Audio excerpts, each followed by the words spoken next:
nawala ang isang malaking halaga ng pera at itinuro ng biyenang babae ang kanyang daliri sa aking mukha at tinawag akong magnanakaw.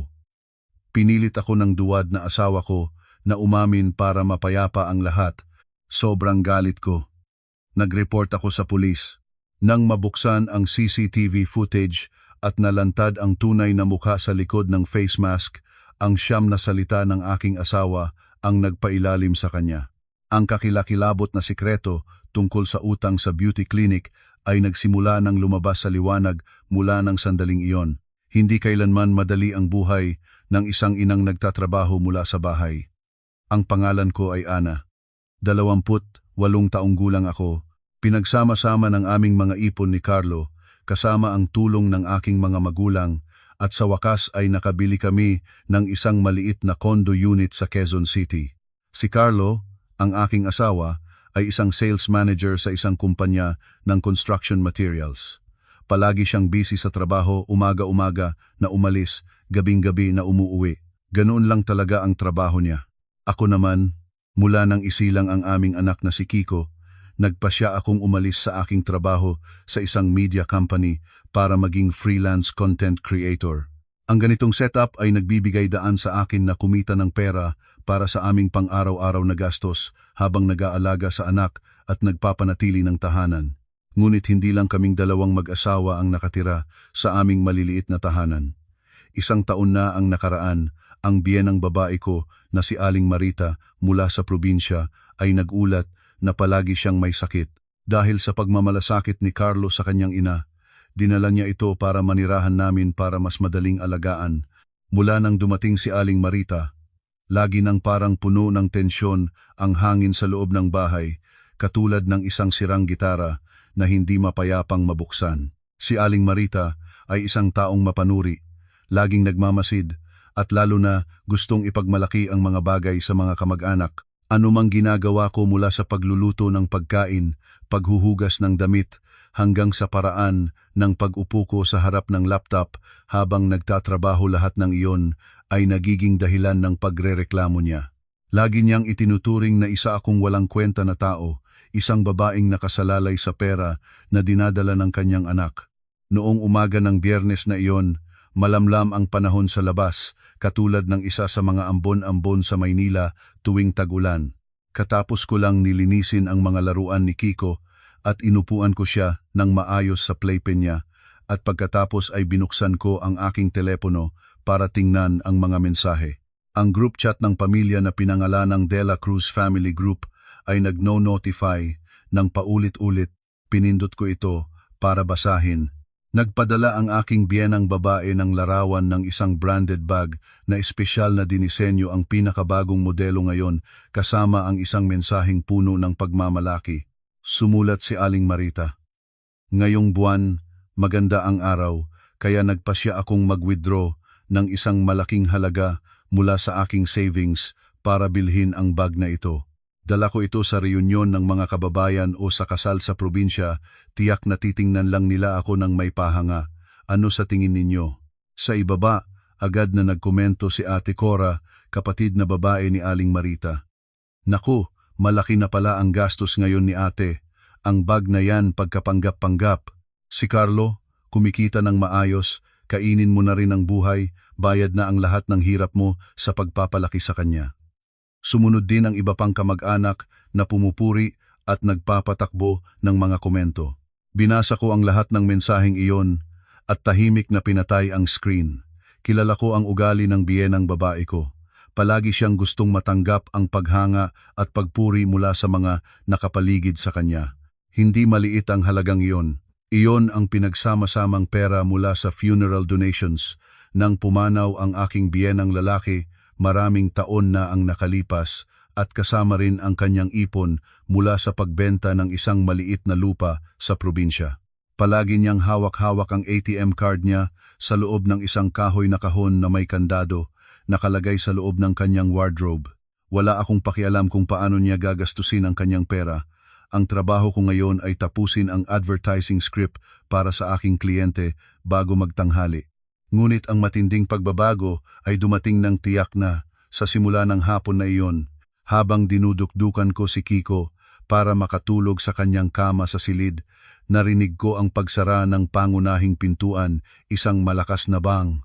Sunod ang mabibigat na yabag na pumapasok sa bahay.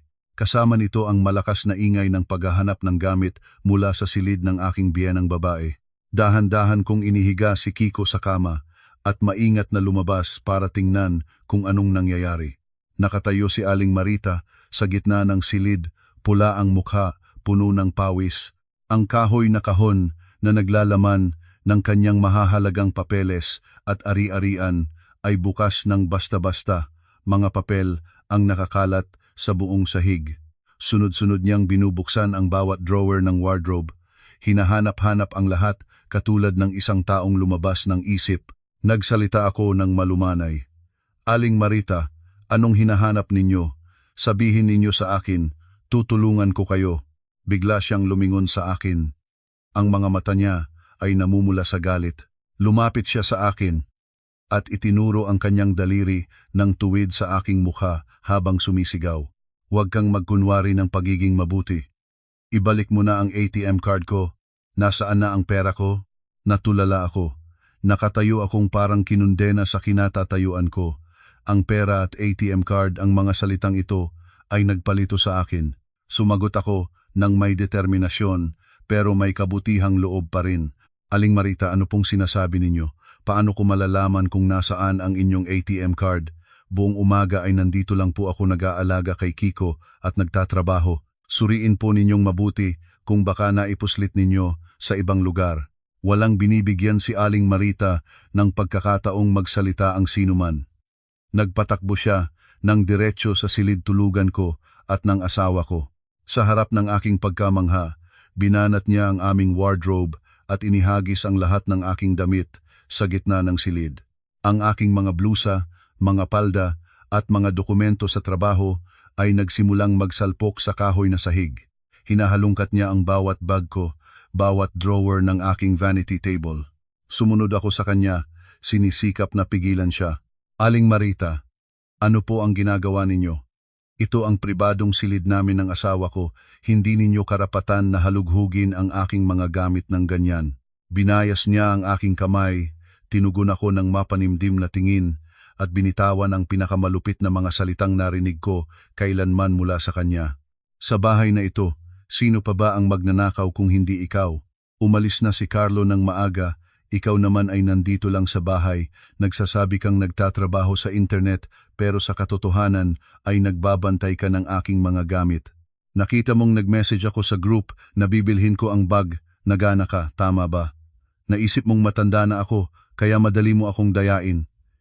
Ibalik mo ang pera ko o tatawagan ko ang pulis para ipaaresto ka.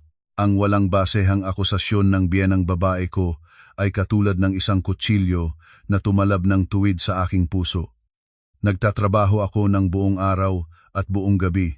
Kumikita gamit ang aking sariling utak at pagsisikap. Ni minsan ay hindi ako humingi ng kahit isang piso mula sa kanya, ni hindi ko kailanman hinawakan ang kahit anong bagay na sa pamilya ng asawa ko.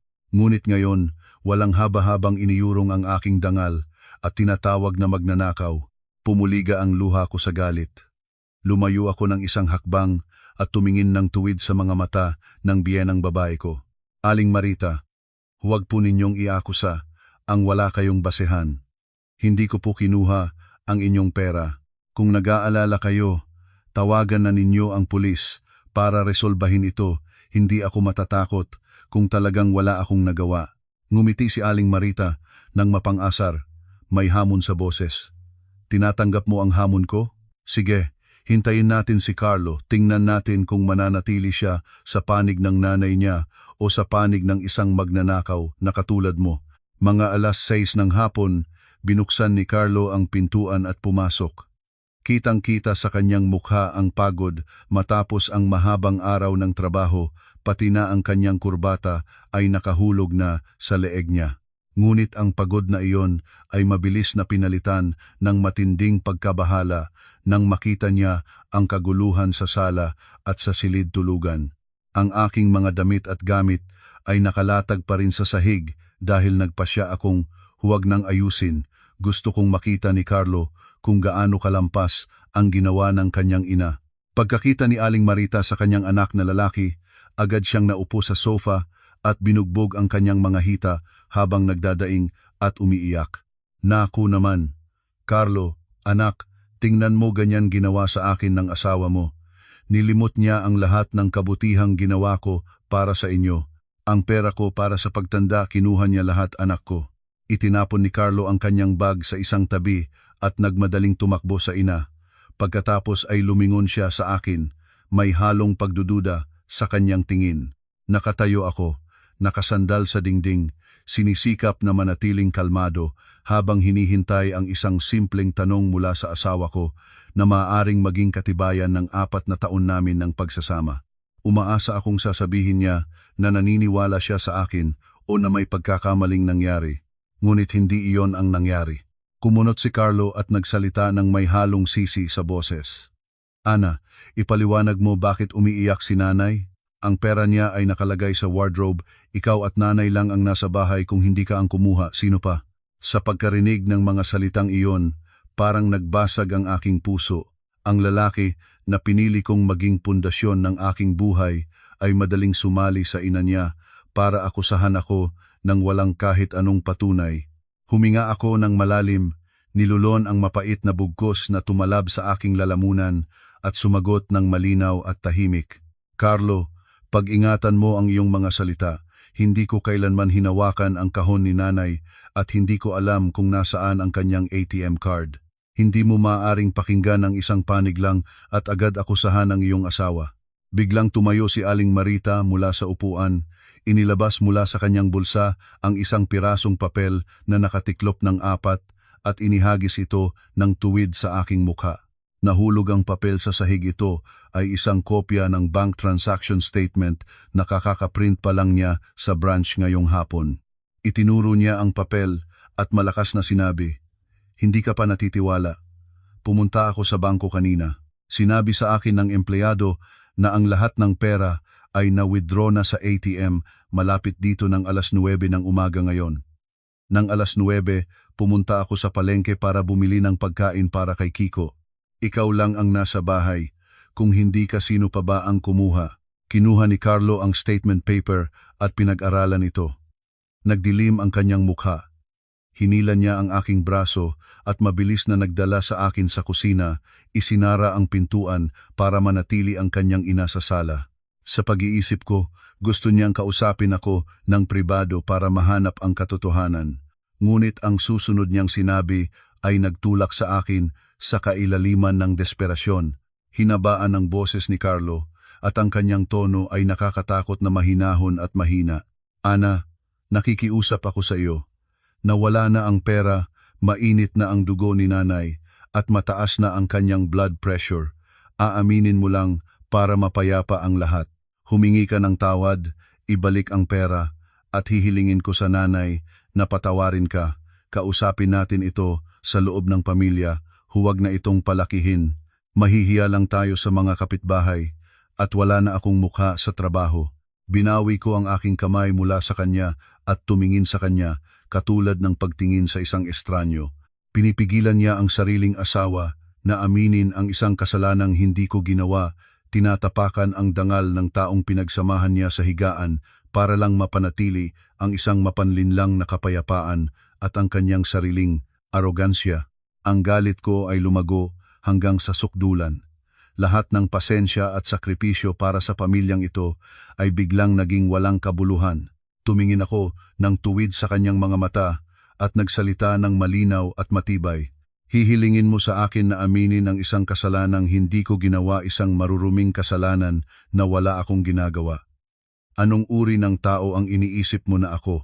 Natatakot ka sa kahihiyan, natatakot sa blood pressure ng iyong ina, pero natatakot ka ba na makitang may tatak na magnanakaw ang iyong asawa habang buhay? Carlo, pakinggan mo ako ng mabuti. Hindi ako nagnanakaw at patatunayan ko sa inyo ni nanay ang aking kadalisayan.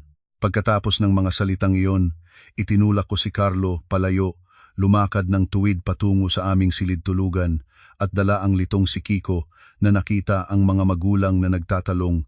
Sinara at sinelang ko ang pintuan mula sa loob. Malakas na kumampog si Carlo sa pintuan mula sa labas. Ana, buksan mo, tigilan mo na ito. Seryoso ito. Hindi ko pinansin ang ingay ng iyong asawa at biyen ng babae sa sala. Inupuan ko si Kiko ng maayos sa kama para maglaro. Nanginginig ang aking mga kamay sa galit, ngunit sinabi sa akin ng aking isip na kailangang manatiling maliwanag ang aking pag-iisip. Ang dangal ng isang tao ay hindi maaaring payagang siraan ng basta-basta. Inilabas ko ang aking telepono mula sa bulsa ng aking maong, binuksan ang screen at tinawagan ang lokal na police station. Matatag at malinaw ang aking boses sa tahimik na silid. Magandang hapon. Ito po ba ang police station ng aming barangay? Ako po si Ana de la Cruz, nakatira sa isang condo unit dito sa Quezon City. Nais ko pong mag-ulat tungkol sa isang pagnanakaw ng malaking halaga ng pera at isang seryosong kasong panloloko sa aking dangal at reputasyon. Hinihingi ko pong magpadala ng mga opisyal para resolbahin ang sitwasyon. Kinabukasan ng umaga, kami ng tatlo ang pamilya ay inimbitahan sa police station para makipag-usap. Ang hangin sa loob ng opisina ay tahimik at puno ng tensyon. Ang aming naka-assign na opisyal, si SPO1 Reyes, na may seryosong mukha, ay hawak ang report ni Aling Marita at ang bank transaction statement. Nagsalita si SPO1 Reyes ng mahinahon at pare-parehang tono. Ayon sa ulat ni Ginang Marita, ang malaking halaga ng pera sa account ay na-withdraw ng buo sa pagitan ng alas 9 at alas 9:30 ng umaga kahapon. Nakipag-ugnayan na kami sa bangko at hiniling na i-retrieve ang footage ng security camera sa ATM machine malapit sa inyo kung saan nangyari ang transaksyon. Pakiusap na tingnan ng lahat ito. Iniliko ni SPO1 Reyes ang screen ng laptop patungo sa amin at pinindot ang play button. Mabilis na kumabog ang aking puso. Maingat kong tiningnan ang screen, hinihintay ang sandaling mahahayag ang katotohanan para maibalik ang aking karangalan. Lumabas ang black and white na footage, hindi gaanong malinaw dahil makitid ang anggulo ng ATM camera at napakaraming backlight dahil sa sikat ng araw mula sa kalye. Nang eksakto alas 9:15 ng umaga, isang babaeng pumasok sa ATM booth. Maingat na itinago ng taong ito ang kanyang pagkakakilanlan. Nakabihis ito ng dark brown cotton na damit, may suot na mahabang outdoor jacket na may maliit na bulaklak na disenyo. Nakasuot ng helmet na ganap na nakatakip ang ulo at ang mukha ay ganap na naitago sa isang malaking face mask at isang pares ng malaking itim na salamin. Mabilis at maalam na nag-operate ang taong ito sa ATM, inilabas ang mga pera at inilagay sa isang itim na tela na bag na dala nito at pagkatapos ay agad na lumabas. Ang buong proseso ay tumagal lamang ng 5 minuto. Pagkakita ni Aling Marita sa imahe ng taong nag-withdraw, biglang nagtayo siya, kumampog sa mesa at itinuro ang screen habang sumisigaw sa pulis. Nandoon na, halata na, ang pagkakatayo na medyo yuko, ang paraan ng pagsuot ng outdoor jacket na may maliit na bulaklak, iyon ay akin. Alam ng buong bahay na mayroon akong ganyang damit na brown. Ang manugang ko, sinubukan niyang lokohin ako. Nagbihis siya ng aking damit para ma-withdraw ang pera at sisihin ko. Talagang mapanlinlang, talagang masama ang hangarin. Tumingin ako sa footage nang may pagkabigla. Tunay na ang estilo ng damit ng taong nasa kamera ay kamukha ng karaniwang estilo ni Aling Marita kapag lumabas. Ngunit ang postura at hugis ng katawan na iyon, hindi iyon ako. Ako ay 5 pie at 5 pulgada ang taas, payat dahil regular akong nag-eehersisyo. Ang taong nasa video ay mas maikli at mas mataba. Ang hindi pagiging makatuwirang iyon ay lantaran, ngunit tila sinadya ni Aling Marita na wag itong pansinin para makapagpatuloy ng pang-aapi sa akin. Lumingon ako kay SPO1 Reyes at malinaw na sinabi, "Sir, pakitingnan ng maigi ang katawan ng taong nasa video at ikumpara sa akin. Malinaw na malaking pagkakaiba ang taas at postura. At bukod doon, ang ganitong jacket at damit ay pangkaraniwan ibinebenta sa halos lahat ng palengke, maaaring bilhin ng sinuman. Hindi natin matutukuyin ang isang tao ng batay sa damit lamang." Umupo si Carlo sa gitna ng dalawang mag-ina, hawak ang kanyang ulo sa 2 kamay, hindi naglakas loob na tumingnan ang screen ng laptop. Hindi siya nagsalita para ipagtanggol ang kanyang asawa at hindi rin niya pinigilan ang labis na gawin ng kanyang ina. Ang katahimikan ni Carlo ay nagdagdag pa sa aking paghamak sa kanya. Pinahinto ni SPO1 Reyes ang video, sumulat ng ilang linya sa kanyang notebook at nagbigay ng pagdedesisyon. Kalmahin na ang lahat. Ginang Marita, ang pagtatrabaho ng pulis ay nakabatay sa legal na ebidensya, hindi sa emosyonal na hula. Ang footage na ito ay hindi sapat para tiyakin kung sino ang nasa video dahil ang mukha ng tao ay ganap na naitago.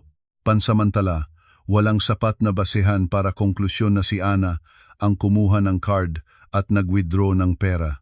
Magpapatuloy kami ng investigasyon at kukuha ng footage mula sa traffic cameras sa paligid ng lugar. Umuwi na muna kayo at aabisuhan namin kayo kapag may progreso. Lumabas kami ng police station. Maliwanag ang araw ngunit malamig ang loob ko. Hindi pa nalilirip ang katotohanan. Ang malabong footage na iyon ay hindi lamang nabigo sa pagpapatunay ng aking walang kasalanan. Naging dahilan pa ito para tuloy-tuloy na sirain ako ng biyenang babae ko. Naintindihan ko na kung hihintayin ko lang ang pulis habang umaasa na matutuklasan nila ang katotohanan, ang tatak na manugang na magnanakaw ay mananatili sa akin habang buhay. Nang hapon na iyon, pumunta ako sa supermarket para bumili ng diaper ni Kiko.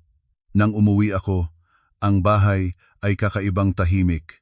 Bukas ng basta-basta ang wardrobe ni Aling Marita, nawala ang lahat ng kanyang gamit. Sa mesa ng hapunan ay isang nakakainis na mensahe na isinulat ni Carlo sa papel. Natatakot si nanay na manirahan kasama ang isang magnanakaw. Dinala ko siya sa bahay ni Tita Cora muna. Isipin mo ang iyong mga ginagawa. Ginanit ko ang papel at itinapon sa basura. Kaya pala ito ang pinili nilang gawin umalis para ilagay ako sa mahirap na sitwasyon. Si Aling Marita ay may dalubhasa ang ginagampanan ang papel ng isang kaawa-awang matandang babae na biktima ng manugang niya at ang plano niyang siraan ako ay nagsimulang gumana ng napakasamang paraan. Nang gabi, patuloy na tumunog ang aking telepono. Ang unang tawag ay mula kay Ate Cora, kapatid ni Carlo. Bago pa man ako makasalita ng kahit anong salita, sunod-sunod na ang mga pagmumura na dumating sa aking tenga. Mataas at maingay ang boses ni Ate Cora sa telepono. Napapalagi ka pala ng maayos.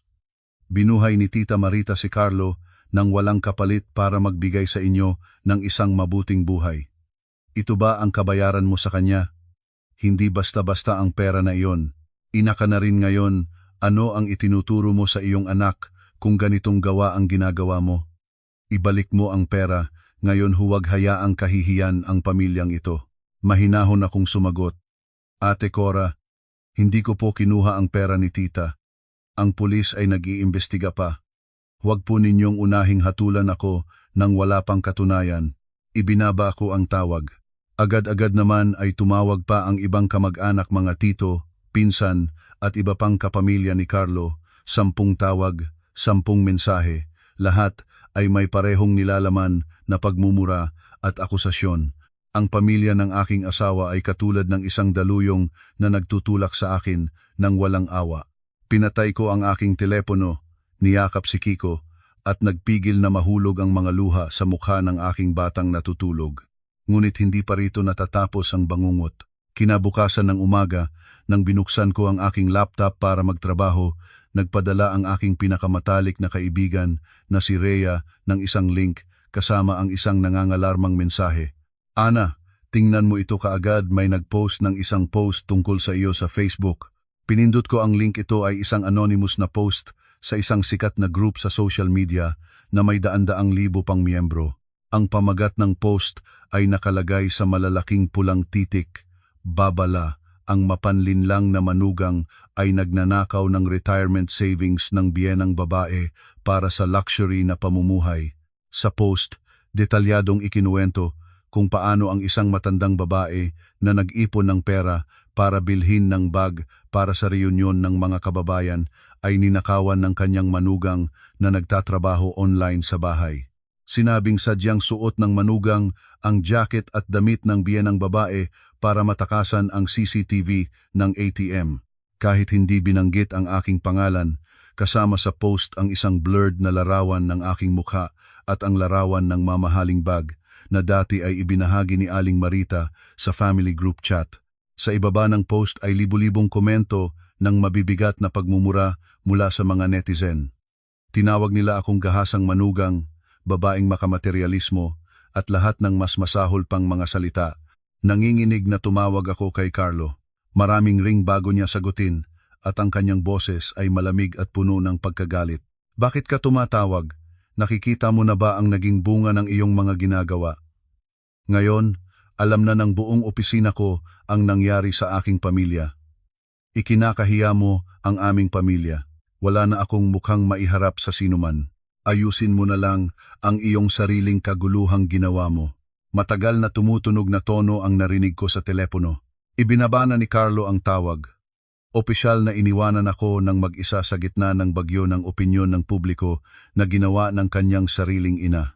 Nakatayo ako sa gitna ng malaking condo unit na darama ang kalungkutan na pumalibot sa akin. Tumatalikod ang asawa ko, inaakusa ako ng biyenang babae ko. Pinipintasan ng mga kamag-anak, binubugbog ng mga netizen. Ngunit nang tumingin ako sa aking maliit na anak na natutulog ng tahimik sa kanyang kama, isang bagong lakas ang bumuhos sa akin. Hindi ako mabubuwal. Hindi ko hahayaang lumaki ang aking anak na may ina na kilala sa pagnanakaw.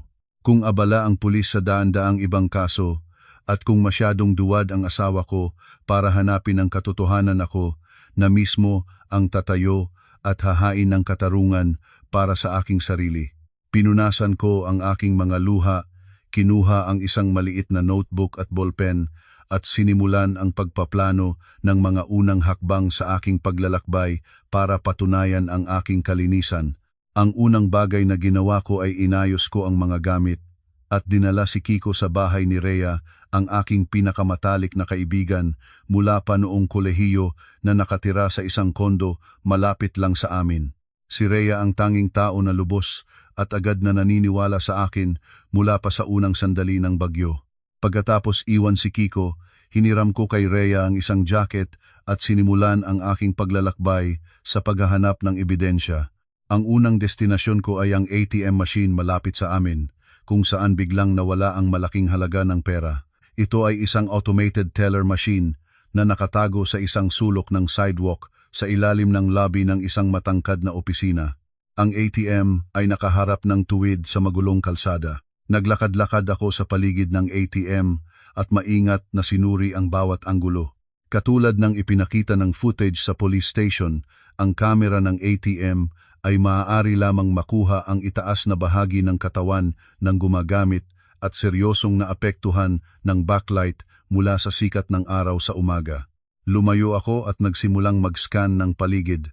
Sa kaliwa ay isang convenience store, ngunit ang kanilang kamera ay nakaharap sa loob ng counter. Sa kanan ay isang pader ng gusali, walang mapapakinabangan. Tumawid ako sa kabilang gilid ng kalsada, naglalakad habang tinitingnan ang mga sign ng negosyo. Bigla ay natigil ang aking tingin sa isang malaking asul na tarpaulin Sunrise Realty Services. Ang opisina ay nasa mismong harapan, may transparent na salamin na baso na sumasaklaw sa buong view sa labas. Ngunit ang nagpabilis ng tibok ng aking puso ay ang dalawang hemispherical na security camera na nakalagay sa dalawang sulok ng awning ng opisina. Isa sa mga kamera ay nakatuon ng tuwid sa direksyon ng ATM machine sa kabilang gilid. Ang distansya mula sa opisina hanggang sa ATM ay mga 15 metro lamang, walang harang na puno o anumang hadlang. Isang maliwanag na pag-asa ang kumislap sa akin. Tumawid ako sa kalsada at pumasok sa opisina. Malamig ang hangin sa loob. Ang mga empleyado ay abala sa pagtawag sa mga kliyente. Lumapit ako sa reception counter kung saan isang lalaking mga 40 taong gulang nakasuot ng puting polo ay nag-check ng mga dokumento. Ang pangalan sa nameplate sa mesa niya ay nagbabasa, Branch Head, Mr. Eduardo Santos. Nagsalita ako ng may kagalangan. Sinisikap na pigilan ang aking kaba. Magandang umaga, Mr. Santos. Patawad po sa pag-istorbo. Ako ay isang residente ng lugar na ito at kasalukuyang nahaharap sa isang napakahirap na sitwasyon. Umaasa ako na makakatulong kayo sa akin. Tumingin si Mr. Santos sa akin nang may pagkamangha ngunit medyo magiliw. Magandang umaga rin. Interesado ba kayong bumili o magrenta ng kondo? Umiling ako at huminga ng malalim. Hindi ako gagamit ng luha o kahinaan para humihingi ng awa. Tumingin ako ng tuwid sa kanyang mga mata at inilahad ang sitwasyon ng malinaw, tapat at logical. Sir, hindi po ako para bumili. Kagagawa lang ng isang pagnanakaw ng malaking halaga ng pera sa ATM sa kabilang kalye kaninang umaga at ang masakit ay ako ang binaluktot ng aking sariling pamilya bilang suspek. Ang kamera ng ATM ay naapektuhan ng backlight kaya hindi matukuyin ng pulis kung sino ang nasa video. Kanina ko lang napansin na ang security camera ng inyong opisina ay may anggulo na bumabalot sa ATM na iyon. Hinihingi ko po ang inyong tulong, payagan ninyo akong makita ang footage mula alas 8:30 hanggang alas 9:30 kaninang umaga. Ang katunayan na ito ang tanging paraan para patunayan ang aking katapatan. Kumunot si Mr. Santos habang nakikinig. Tumingin siya sa labas, sa direksyon ng ATM, pagkatapos ay bumalik sa akin. Malinaw na naramdaman niya ang seryosidad at ang bigat ng pagdurusa na taglay ng aking boses. Matapos ng maikli na pag-iisip, tumango siya. Naririnig ko ang kwento ng inyong pamilya at nakakalungkot ito. Ang aming patakaran ay hindi nagpapahintulot sa mga estranyo na makita ang security camera, ngunit dahil ito ay tungkol sa dangal ng isang tao, bibigyan ko kayo ng espesyal na pagtulong. Halina at pumunta kayo sa server room. Dinala ni Mr. Santos ako sa isang maliit na silid sa likod. Binuksan niya ang camera management system at pinili ang petsa at oras na hiniling ko. 4 na maliliit na frame ang lumabas sa screen ng computer. Pinalaki niya ang frame number 2. Ang footage ay nagpapakita ng malinaw na view ng kalsada sa labas. Nagmamatch ito sa anggulo ng ATM. Tingnan ninyo, may makikita ba kayo? Papabagalin ko ang playback. Niyakap ko ang aking sarili at nanatiling nakatitig sa screen. Ang camera system ng opisina ay mas mahusay kaysa sa ATM camera. Malinaw ang kulay, mataas ang resolution.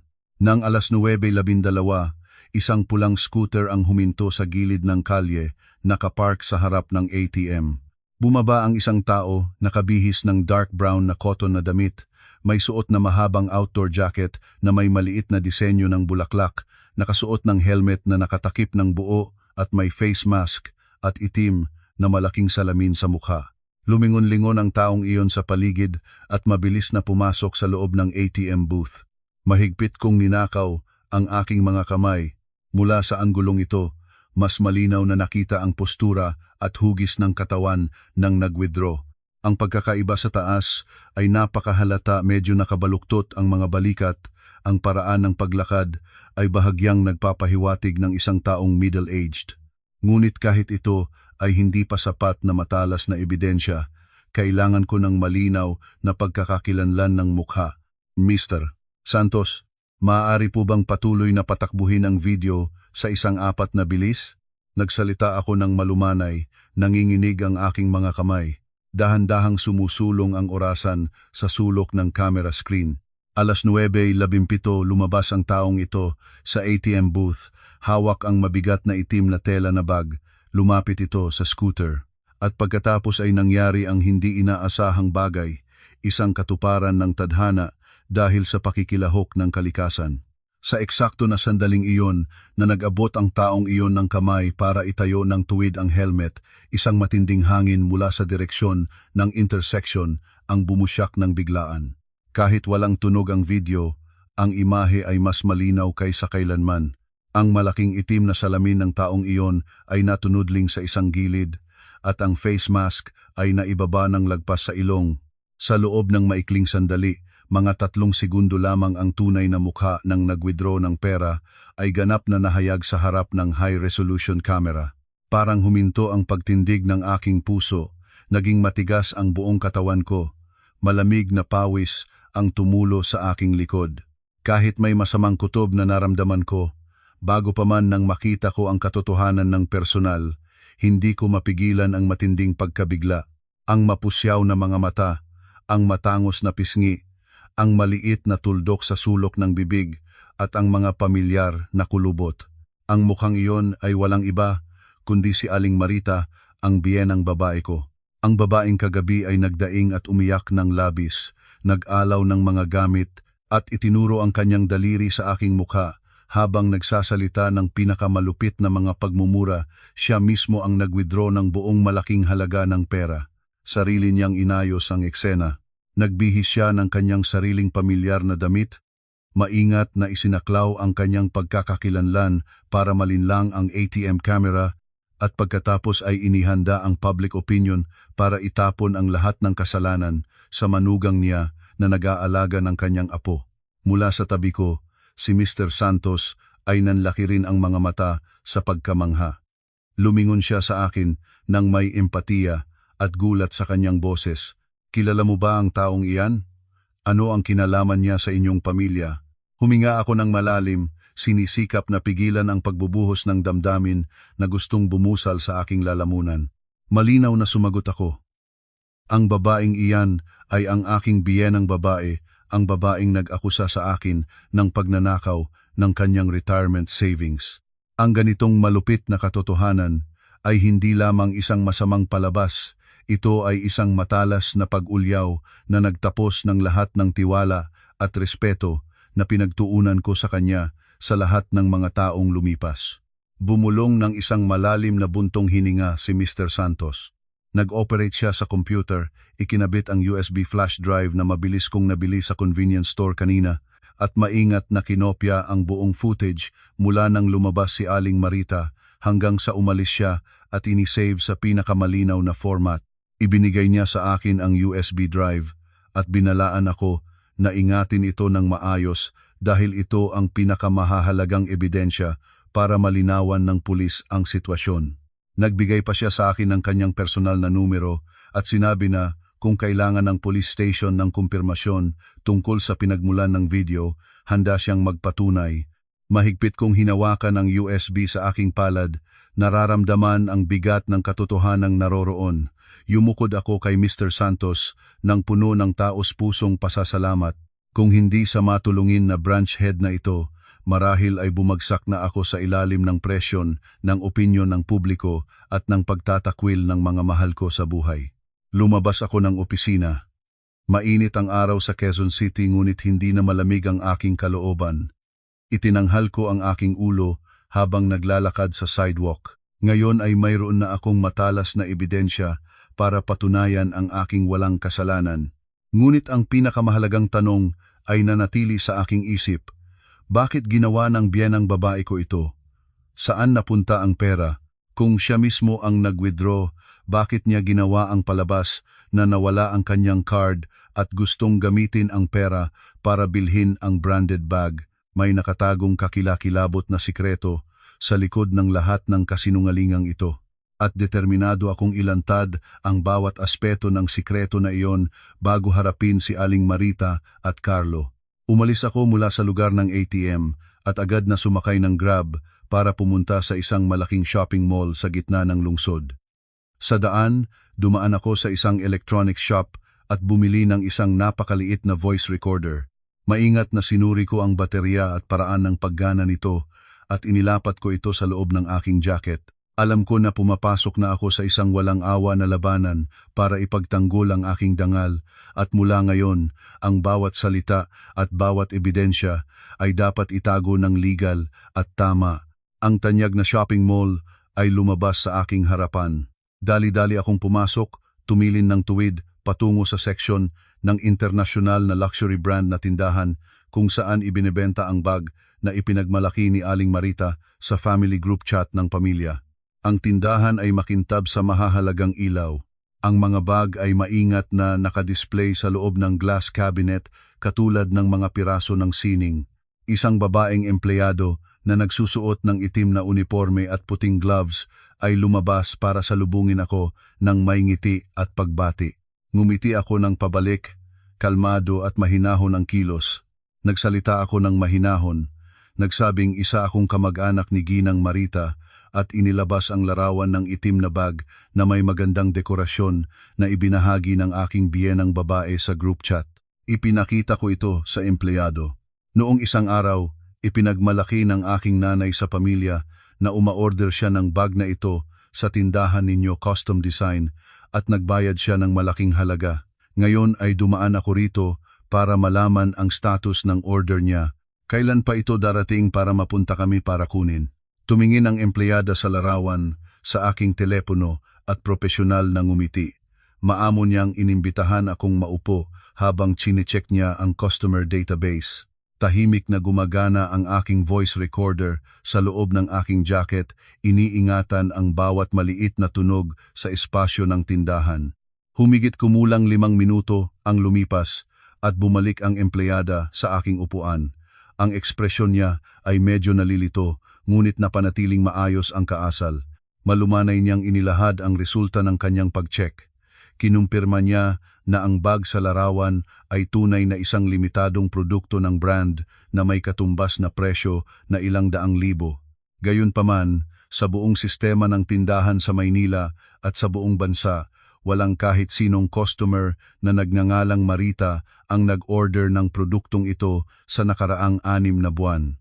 Bukod pa, ang ganitong bag ay nangangailangan ng VIP membership at mahabang kasaysayan ng pagbili bago maaaring mag-order ng una.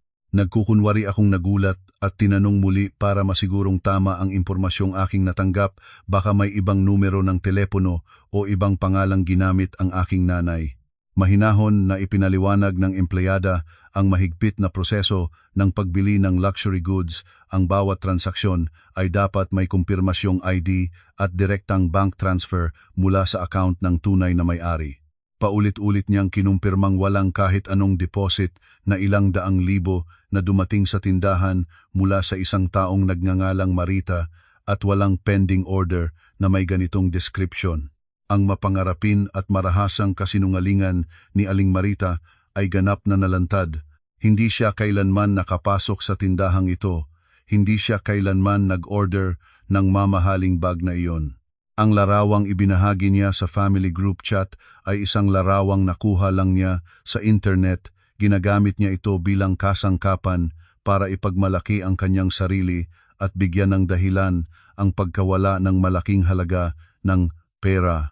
Nagpasalamat ako sa empleyada at lumabas ng tindahan na may mapait na ngiti.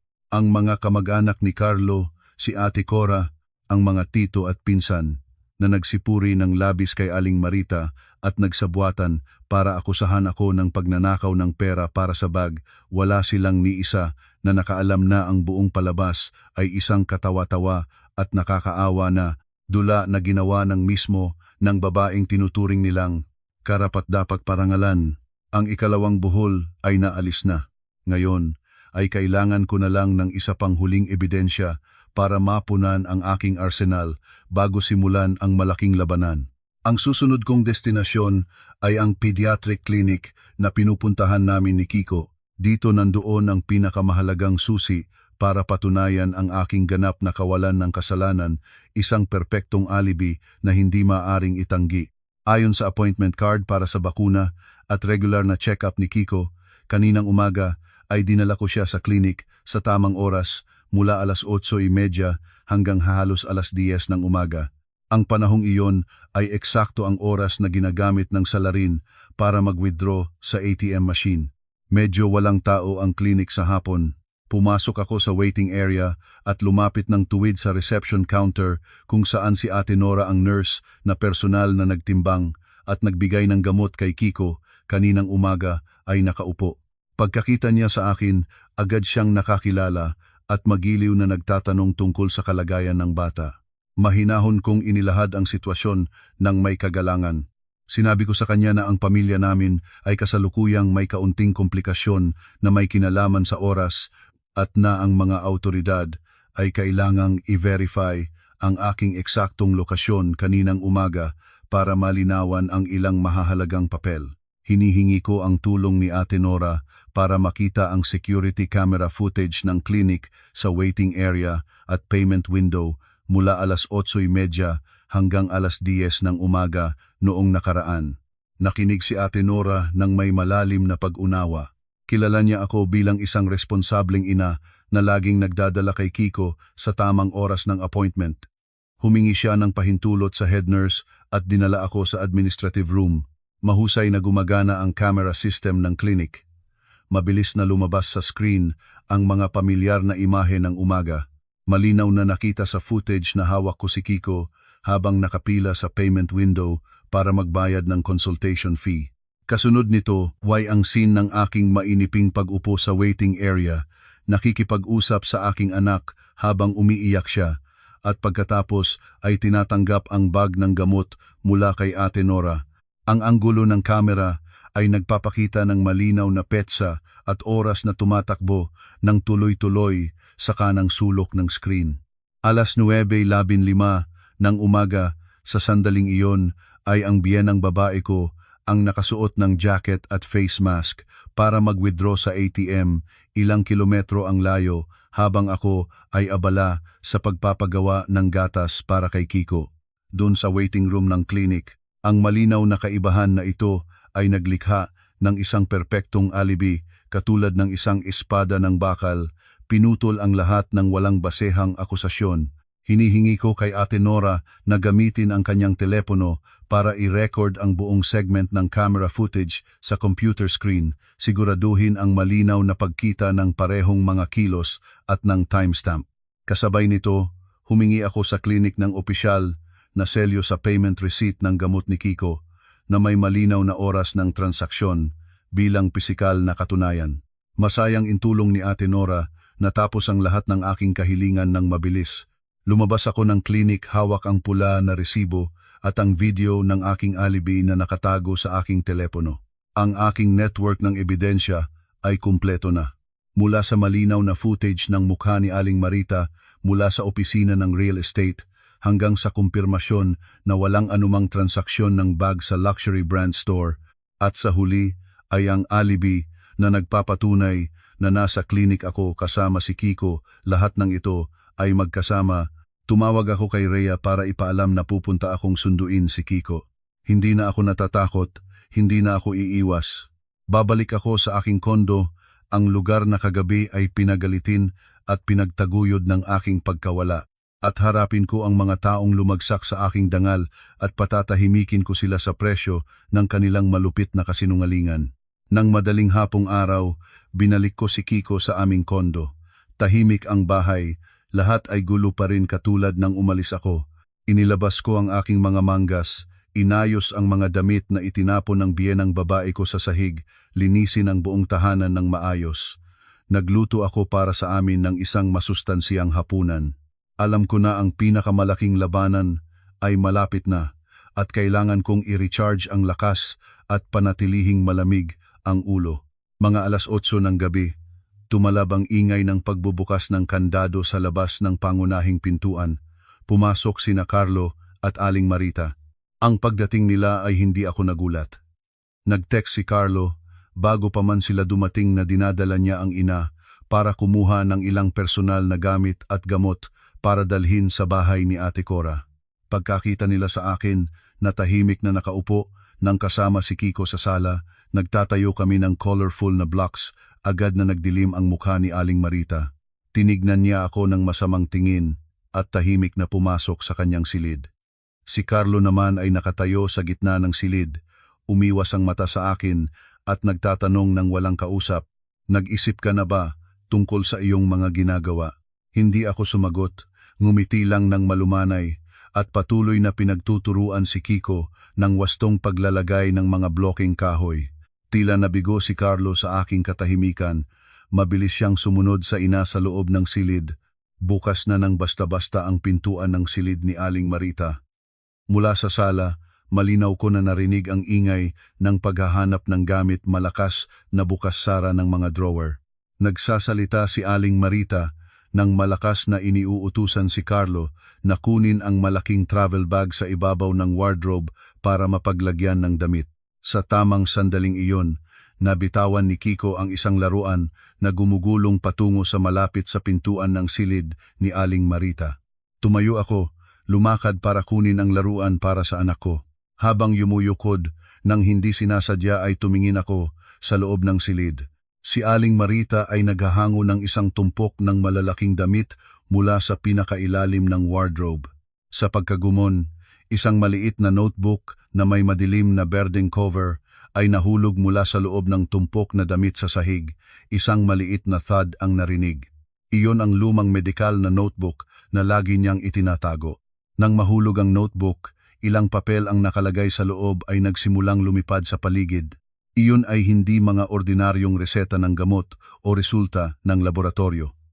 Sa isang tingin, nakita ko na ang mga ito ay mga invoice na may bold na pulang teksto at may opisyal na selyo. Kasama rin ang ilang papel na may sulat kamay na may malalaking numero. Nagulat si Aling Marita nang makitang nahulog ang mga papel. Sa sahig biglang namutla ang kanyang mukha sa takot. Mabilis niyang itinapon ang tumpok ng damit, nagtakbo patungo sa mga papel at sinikap na makuha lahat. Nanginginig ang mga kamay niya habang pinagtitipon ang mga papel at ibinalik sa loob ng notebook. Mahigpit niyang niyakap ang notebook sa kanyang dibdib at nagsimulang tumingin-tingin sa pintuan para tingnan kung nakita ko siya. Nang mahagilap ng kanyang tingin ang aking mga mata, agad niyang itinatago ang notebook sa likod niya at nagsimulang magsabi ng may kabuhuluhang tinig. Lumayo ka doon, bawal kang maniktik sa mga gamit ng nakatatanda. Ang mapaghinala at lihim na ugali ni Aling Marita ay katulad ng isang kidlat na dumaan sa aking isip. Anong mga invoice ang mga iyon? Bakit kailangan niyang itago ang mga ito sa pinakailalim ng wardrobe? Bakit siya natakot nang mahulog ang mga ito? Ang aking kutob ay nagsasabi na ang lumang medikal na notebook na iyon ay ang pinakahuli at tunay na dahilan kung bakit nag-stage si Aling Marita ng pagnanakaw sa sarili niya at pinagbintangang tao ako. Tumayo akong tuwid, ang aking tingin ay malamig at tuwid habang tinitingnan ang nanginginig na Aling Marita na unti-unting bumabalik. Alam ko na panahon na para ibaba ang kurtina sa palabas na ito. Bumalik ako sa sala at malakas na tinawag si Carlo palabas. Ang aking boses ay tumalab sa buong kondo, isang utos na hindi maaaring tanggihan. Carlo, nanay, lumabas kayong dalawa at umupo dito sa sala. Mayroon akong napakahalagang sasabihin at kailangan ko itong sabihin ng direkta ngayon. Ang aking boses ay matatag at malinaw, walang kahit anong pagyanig o kahinaan. Lumabas si Carlo ng silid, ang kanyang mukha ay nagsimulang mag-angal. Nagsabing gusto niyang umalis at pagod na ang kanyang ina at hindi sila dapat gambalain pa. Sumunod si Aling Marita ng dahan-dahan, hawak ang travel bag niya. Ang kanyang mga mata ay puno ng aroganting hamon. Umupo ang dalawa sa sofa, katulad ng mga hukom na maghahanda ng sentensya para sa isang may sala. Hindi ako nagsalita pa. Inupo ko ng maayos si Kiko sa kanyang toy corner, pagkatapos ay bumalik sa aking work desk. Kinuha ang aking laptop at ang cable. Ikinabit ko ang cable mula sa laptop papunta sa malaking flat screen TV na nasa gitna ng sala. Ang kilos ko ay tiyak at malinaw. Umatungal si Carlo at nagtanong kung anong pelikula ang papanoorin ko.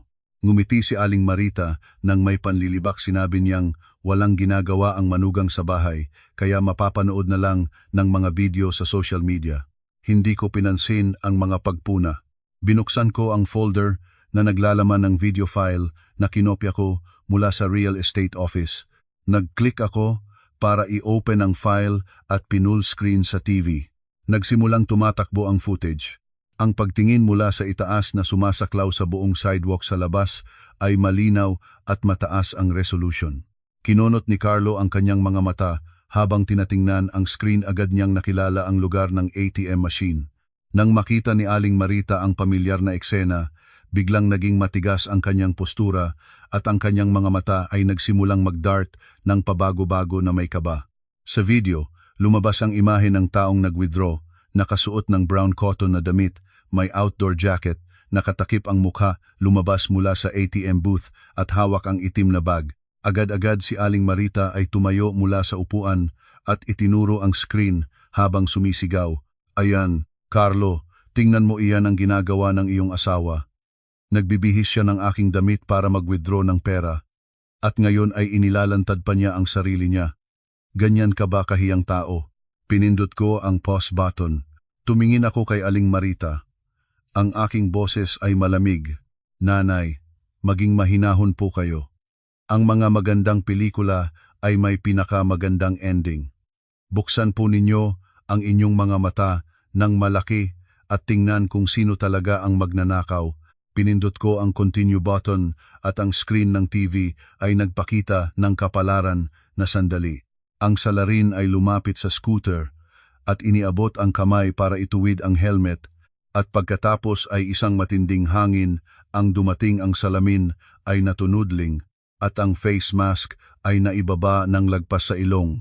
Sa 65 pulgadang screen ng TV, ang mukha ni Aling Marita, ang matangos na pisngi, ang maliit na tuldok sa sulok ng bibig at ang nagitlang mga mata ay malinaw na nakita, hindi maaaring itanggi, hindi maaaring ipaliwanag.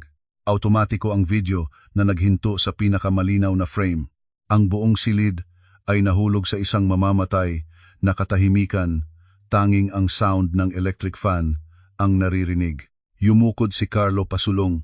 Ang kanyang mga mata ay halos luluwabas sa kahimpapawid, ang mga labi niya ay nanginginig. Tumingin siya sa imahe sa TV, pagkatapos ay lumingon sa ina na nakaupo sa tabi niya. Ang mukha ni Aling Marita ngayon ay namutla ng katulad ng puting papel.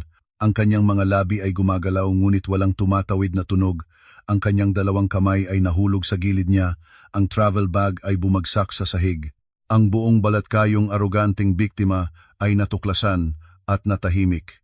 Ang matinding pagkabigla ay naging isang kapuutan na hindi mapipigilan sa puso ng lalaking palaging nagtatanggol sa kanyang ina. Dahan-dahang tumayo si Carlo. Ang kanyang braso ay mahirap na iniangat at itinuro ang kanyang hintuturo sa imahe ng ina na malinaw na nakita sa TV screen. Ang kanyang boses ay nasira, taglay ang guho ng bawat tiwala at paggalang. Nagsalita siya ng matindi at malinaw, siyam na salita na katulad ng mga martilyo na bumugbog sa makapal na hangin ng silid. Bakit mo nagawa sa akin ito, nanay? Ang mga salita ni Carlo ay katulad ng huling suntok. Hindi na nakapagpanatili ng katahimikan si Aling Marita. Ang kanyang dalawang tuhod ay nagnana at biglang yumukod siya sa sahig. Nagpalipad ang mukha sa gilid ng sofa. Ang mga umiyak ay sumabog mula sa kanyang lalamunan ng paulit-ulit.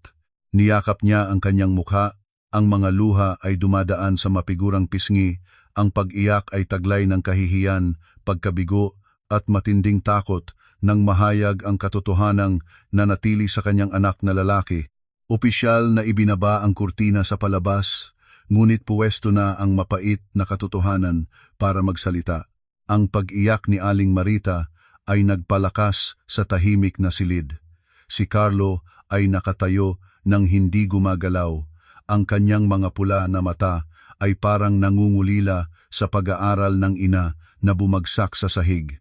Ang malupit na katotohanan na ipinakita sa TV screen ay katulad ng isang malakas na sampal sa pagmamalaking puso ng lalaking pinili ang mabulag na pagtatanggol sa ina nang tinapakan ang karangalan ng kanyang asawa. Hindi ko pinayagan ang dalawa na magkaroon ng panahon para makapag-abot. Sinasamantala ang sandaling si Aling Marita ay lubos na nagugulumihanan at si Carlo ay paring nasa shock. Mabilis akong lumakad patungo sa silid ni Aling Marita. Ang imahe ng lumang medikal na notebook na nahulog mula sa tumpok ng mga damit kanina ay mananatili sa aking isip. Alam ko nang tiyak na ang sikreto ng malaking halaga ng pera ay nakatago sa mga pahina ng notebook na iyon. Amoy ng liniment oil ang silid. Ang travel bag ni Aling Marita ay nakabukas sa kama. Sa sahig, ang mga damit ay nakakalat pa rin ng katulad ng kainis-inisang pagkakalagay niya ng mga ito. Yumukod ako at isa-isang tiningnan ang bawat sweater at maong, at nandoon ang berdeng medikal na notebook ay nakapatong sa ilalim ng isang makapal na jacket. Kinuha ko ito. Mabilis na kumabog ang aking puso. Binuksan ko ang notebook, ang mga papel na maingat na nakatiklop ay nakatapon sa gitna ng mga dilaw-dilaw na pahina. Isa-isa kong inilabas ang mga papel para suriin. Sa ilalim ng maliwanag na fluorescent na ilaw ng silid, ang mga maliwanag na pulang titik sa mga invoice ay diretso sa aking paningin. Ang pamagat ng invoice ay malinaw na nagsasabing Bell Glow Aesthetic Clinic, isang kilalang beauty clinic na nakatuon sa anti-aging treatments. Mabilis kong binago ang aking tingin sa mga detalye ng serbisyo, full face gold thread, skin tightening gastos, 150,000. Ang pangalawang invoice ay nagsasabi ng dermal filler injection at face contouring gastos, 60,000. Sa kabuuan, 210,000 na lamang para sa mga serbisyo sa beauty, ngunit ang pinaka nakakatakot na bahagi ay wala sa mga paid invoices na ito. Sa ibaba ay isang A4 na papel na maingat na na-type na may pamagat na loan agreement. Ang nangutang ay si Ginang Marita. Ang nagpautang ay isang babaeng nagngangalang Rosario Vega. Ang pangunahing halaga ng pautang ay 100,000 taon, ngunit ang interest rate ay nakalagay bilang araw-araw na interes, katulad ng mapanlinlang na rate ng mga illegal na moneylender. Mas nakakatakot pa, kasama sa loan agreement ay isang papel na sulat kamay sa blue ballpen. Ang sulat ay irregular, ngunit ang nilalaman ay nakakakilig. Malinaw na nakasulat, hinihingi kay Ginang Marita na bayaran ang kabuuan ng 15,000 kasama ang interes bago mag-15 ng kasalukuyang buwan. Kung hindi, magpapadala sila ng sensitibong video sa lahat ng kamag-anak at dadating sa tahanan para pugutanin ng kamay ang anak niya. Nanginginig ang aking mga kamay habang hawak ang mga nakasulat na papeling iyon. Lahat ng bagay ay malinaw na. Walang custom-designed na luxury bag para sa kababayan reunion. Si Aling Marita, dahil sa pagnanasa na mapanatili ang kanyang kabataan at dahil nalinlang ng mga makukulay na pangako, ay lihim na pumunta sa beauty clinic. Ngunit hindi naging maayos ang resulta, namamaga, na impeksyon at labis na masakit ang mukha niya pagkatapos. Nang bumalik siya para magreklamo, biglang nagbago ang ugali ng nagpahiram.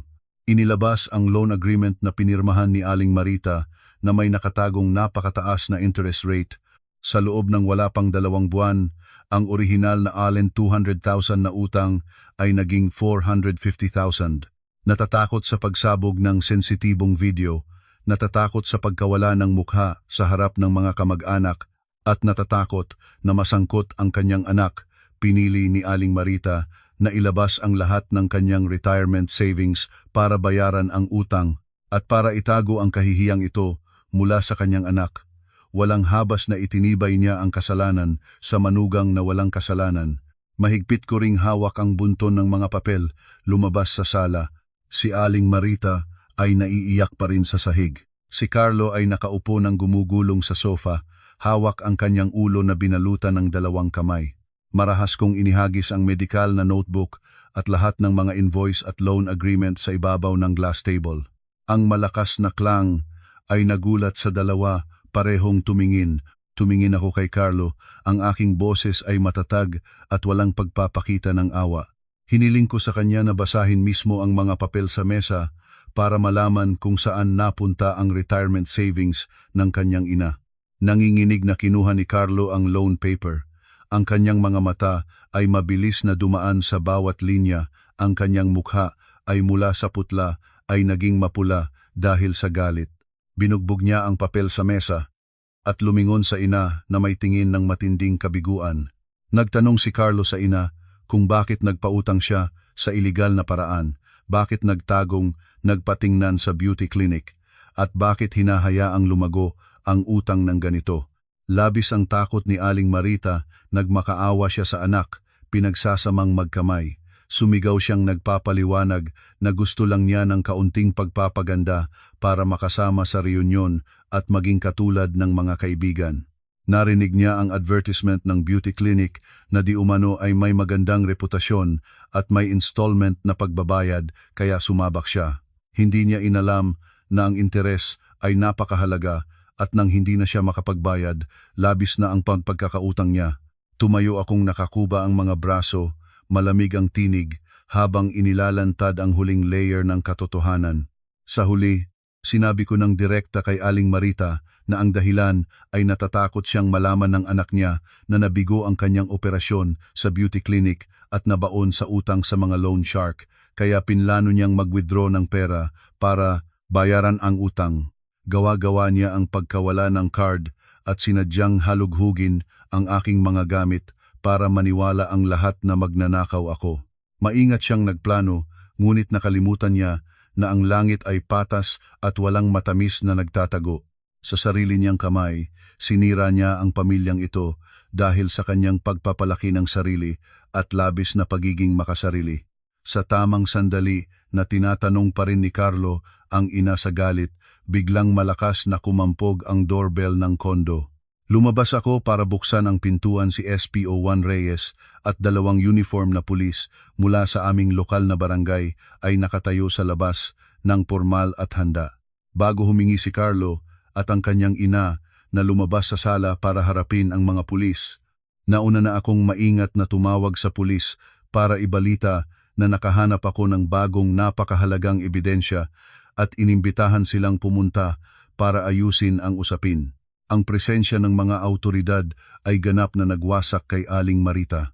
Naupo siya sa sahig ng kondo, nanginginig ang buong katawan, hindi makatingin sa sinuman. Humingi si SPO1 Reyes sa lahat na manahimik, pagkatapos ay lumapit sa glass table at kinuha ang mga papel na itinapon ko doon. Maingat niyang sinuri ang malinaw na footage sa TV screen, inihambing sa mga invoice at loan papers na may pangalan ng beauty clinic.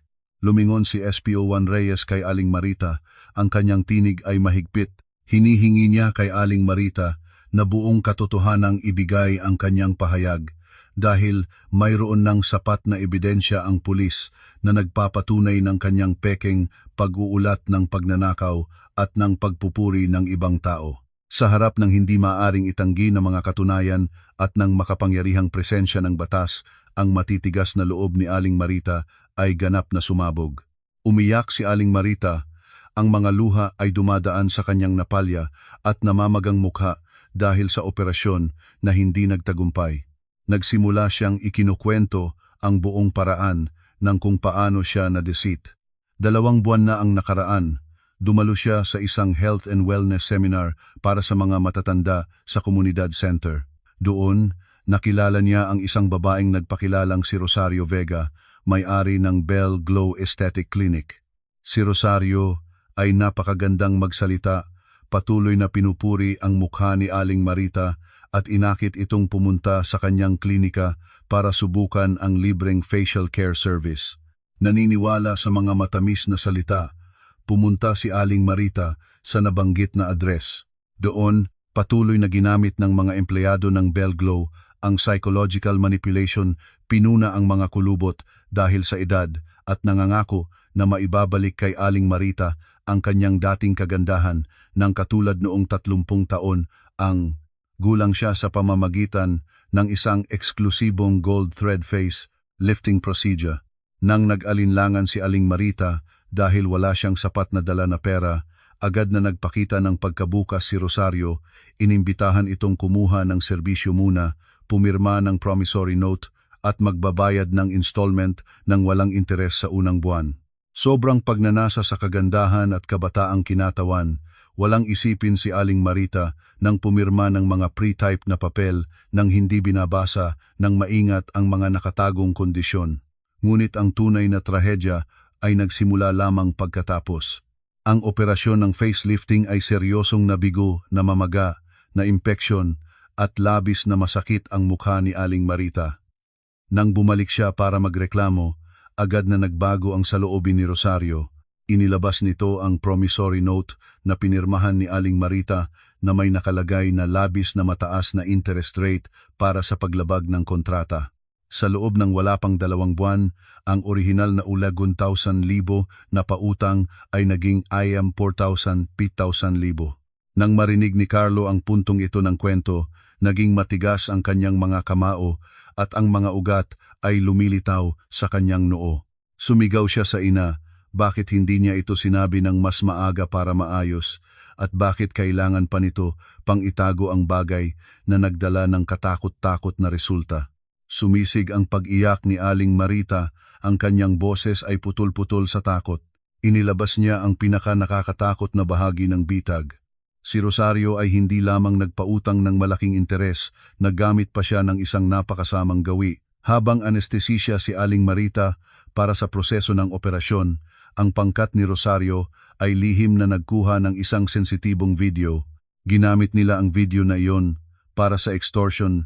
Binalaan si Aling Marita na ipalaganap ang video sa social media at ipaabot sa bawat miyembro ng pamilya kung hindi siya mabayaran sa tamang oras. Alam pa nila ang address ng tahanan at lugar ng trabaho ni Carlo at binalaan na magpapadala sila ng mga taong grasa para saktan ang anak niya. Ang matinding takot kasama ang walang hanggang kahihiyan ay nagpadilim sa isip ng biyenang babae ko. Takot siyang tumawag ng pulis dahil baka mabunyag ang sensitibong video, takot sa pagkawala ng mukha sa harap ng mga kamag-anak, takot na masangkot ang anak. Sa huli, pinili niyang ilabas ang lahat ng kanyang retirement savings para bayaran ang utang at gawa-gawa ang palabas para sisihin ako para ipaliwanag ang pagkawala ng pera. Nang marinig ni Carlo ang buong malupit na katotohanan, nabuwal siya sa sofa, ang kanyang mga mata ay walang buhay na nakatingin sa kawalan. Ang ina na lagi niyang sinasaligan, ang ina na handang ipalit ang kasiyahan ng pamilya para protektahan sa huli ay isang babae palang naging biktima ng kanyang sariling pagnanasa sa kagandahan at pagpapalaki ng sarili. Ang katotohanan ito ay napakalupit at winasak ang lahat ng magandang imahe na iningatan ni Carlo. Lumikha si SPO1 Reyes ng opisyal na record ng buong pahayag ni Aling Marita. Kinolekta niya ang mga loan paper bilang physical evidence para sa investigasyon. Bago umalis, binalaan niya ang pamilya na huwag umaksyon ng mag-isa. Lahat ng bagay ay kailangan pang sundin ang gabay ng mga autoridad para madismantle ang buong network ng panloloko at iligal na pagpapautang. Pagkatapos ng gabi ng bagyo, ang simbuyo sa loob ng aming tahanan ay naging isang mabigat na kalungkutan. Si Aling Marita ay naghihiga sa higaan, hindi kumakain, paminsan-minsan ay umiiyak na may pagsisisi. Nagpahinga si Carlo sa trabaho, nananatili sa sala na patuloy na naninigarilyo. Ang kanyang mukha ay nagpapakita ng matinding kirot ng isang tao na binugbog ng katotohanan. Hindi siya nagsalita ng kahit isang sorry sa akin, ngunit ang kanyang katahimikan at mukha ng kahihiyan ay nagsasalita ng lahat. Hindi ko pinansin ang saloobin ng dalawang mag-ina. Ang tanging iniingatan ko ngayon ay ang kaligtasan ni Kiko at kung paano ganap na matatapos ang mapanganib na operasyon ng Bell Glow Aesthetic Clinic. Alam ko na ang mga kriminal na katulad ni Rosario Vega ay hindi madaling susuko sa kanilang biktima, lalo na nang matuklasan nila na ang sitwasyon ay may panganib ng malantad. At ang aking masamang kutob ay naging katotohanan ng kinabukasan. Mga 9:00 ng umaga, habang nag-aayos ng mga laruan ni Kiko, biglang nanginig ang aking telepono. Isang mensahe mula sa isang hindi kilalang numero. Binuksan ko ito at nabasa ang teksto, ang aking dugo ay parang nag-ayuno. Ang nilalaman ng mensahe ay napakaikling ngunit puno ng kamatayan. Kung hindi mo papipigilan ang pulis, ihanda mo ang bangkay ng iyong anak sa kanyang preschool. Blue-yellow striped shirt. Isipin mong mabuti. Kasama ang mensahe ay isang litrato na lihim na kinuha mula sa likod ng bakal na bakod ng preschool. Sa litrato, si Kiko ay masayang nagsaslide kasama ang mga kaklase. Nakasuot siya ng eksaktong blue at yellow striped shirt na same outfit na isinuot ko para sa kanya ngayong umaga bago dalhin sa paaralan. Ang puso ng isang ina ay parang biglang pinatigil. Nagpadala na sila ng taong sumusubaybay sa aming pamilya. Alam na nila ang paaralan at schedule ng aking anak. Hindi na ito basta-basta na babala, direkta silang nakatuon sa pinakamahalaga kong kahinaan sa buhay ng aking inosenteng batang anak. Tumakbo akong palabas sa sala at inihagis ang telepono sa mesa sa harap ni Carlo. Nanginginig ang aking boses sa galit at takot. Sigaw ko, basahin mo iyan. Tingnan mo ang mga tao na pinasok ng iyong ina sa ating buhay at anong ginagawa nila sa ating anak ngayon. Agad na kinuha ni Carlo ang telepono. Habang binabasa ang mensahe at nakita ang larawan ni Kiko, biglang namula ang kanyang mga mata. Ang galit ng isang ama ay sumabog ng walang kontrol.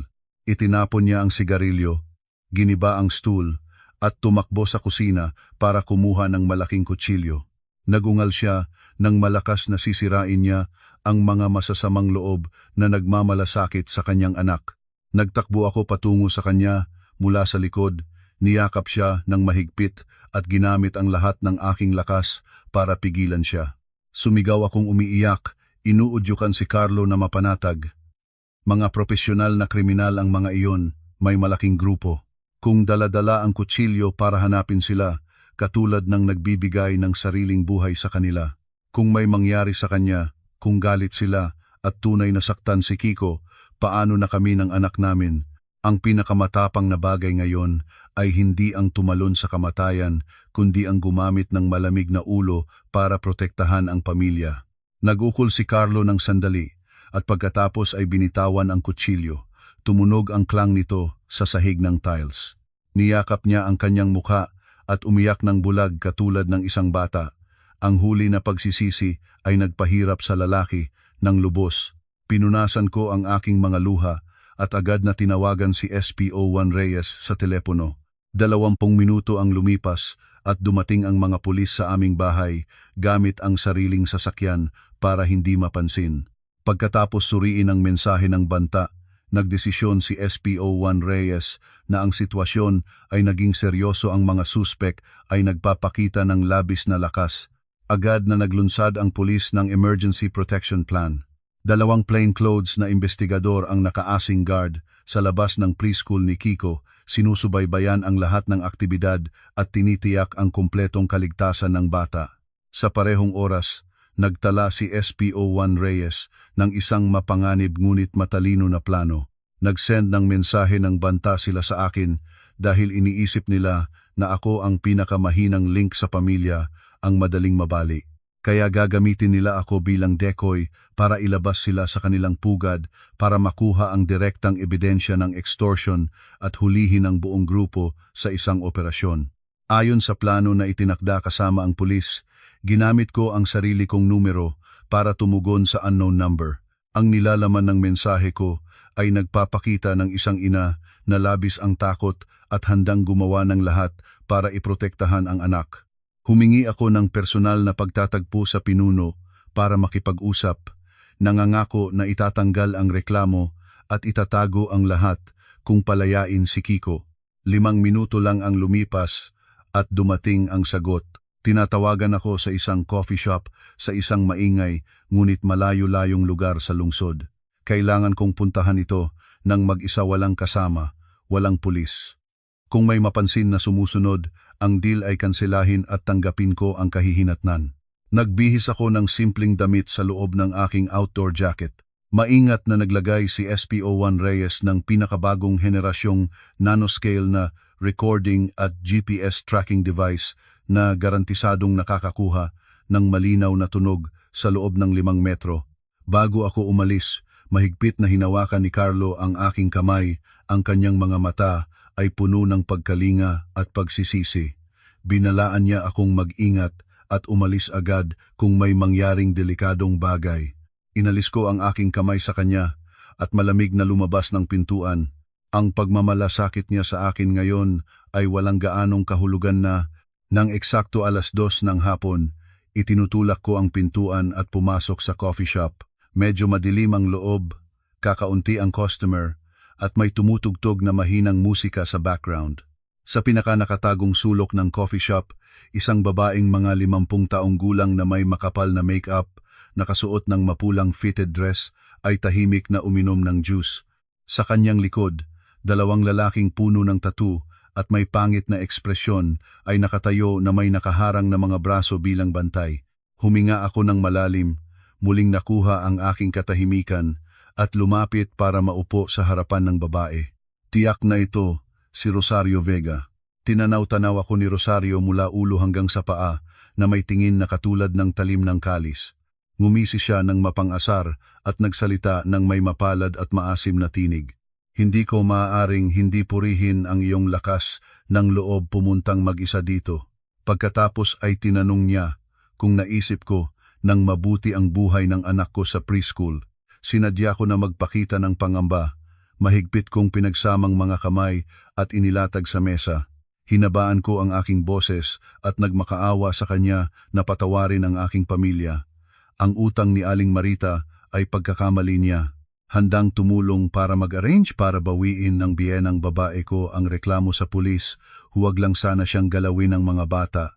Sumabog ang tawa ni Rosario, ang tunog ay kasuklam-suklam. Yumukod siya pasulong, at ang kanyang mga mata ay nagpapakita ng tusong pag-iisip. Naglagay siya ng isang tukso ngunit puno ng bitag na mungkahi. Sinabi niya sa akin na kilala niya ang aking kakayahan bilang content creator sa social media. Kung makikipagtulungan ako gamitin ang aking mga kasanayan sa digital marketing para mag-promote ng Bell Glow at makaakit ng mga mas matatandang customer, hindi lamang niya kanselahin ang utang na apatian 50,000 ni Aling Marita, kundi permanenteng sisirain ang sensitibong video. Nagkunwari akong nag-iisip ng may pag-aatubili. Pagkatapos ay tumingin ako ng tuwid sa kanyang mga mata.